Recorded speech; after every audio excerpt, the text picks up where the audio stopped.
अस्सलाम वालेकुम। कैसे हैं सब? उम्मीद करती हूँ सब ठीक होंगे, मज़े में होंगे। मैं भी ठीक हूँ अल्हम्दुलिल्लाह। आज हम बनाने जा रहे हैं नान। ये गार्लिक नान है। इसकी हम डो बनाएंगे। पहले हम मैदा चाहिए इसके लिए 2 कप। मैंने यहाँ पे 2 कप मैदा लिए हैं।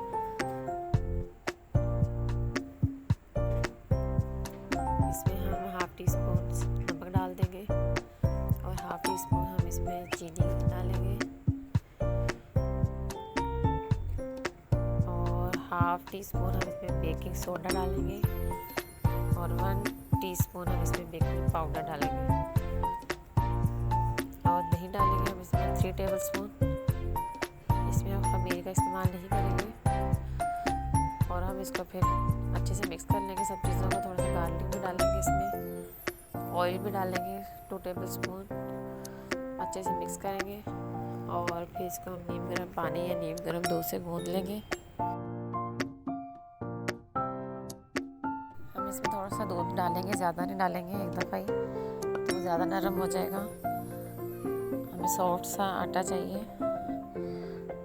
थोड़ा सा दूध डाल के बस हम इसको गूंद लेंगे।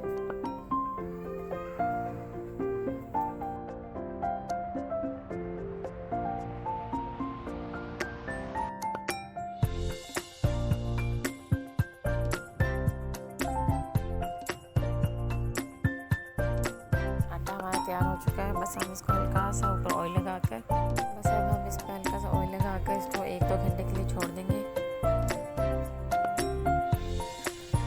2 घंटे हो गए हैं। ये देखिए कितना सॉफ्ट हो गया और फूल भी गया।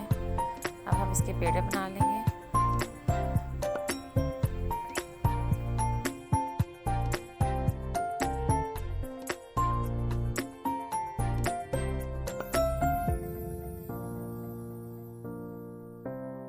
दो कप मैदे से 5 पेड़े बने हैं, 5 नान बनेंगे।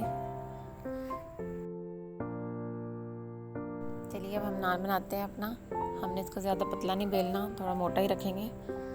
ज़्यादा पतला कर लिया तो वो नान में लुक नहीं आएगी।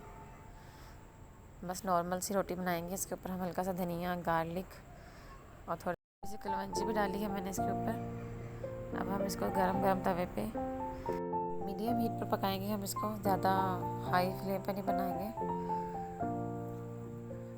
ये तवे पे भी पक जाती है, दोनों साइडों से। आप इसको थोड़ी देर लगती है, बना लें।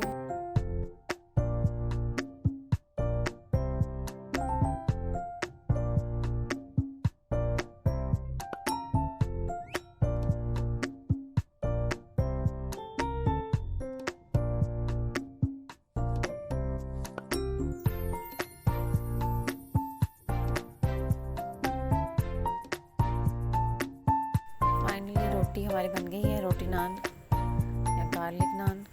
अब हम इसको बटर लगा देंगे गरम गरम पर ही। और आप इसको गरम गरम ही सर्व कीजिएगा। ये बहुत क्रिस्पी और मज़े की बनती है। नान से तो बिल्कुल डिफरेंट ही होती है, इसका अपना ही एक टेस्ट है। तो इसी के साथ मैं इजाज़त चाहती हूँ। कल मिलेंगे इंशाल्लाह नई रेसिपी के साथ। अपना बहुत ख्याल रखिएगा, दुआओं में याद रखिएगा। खुदा हाफिज़।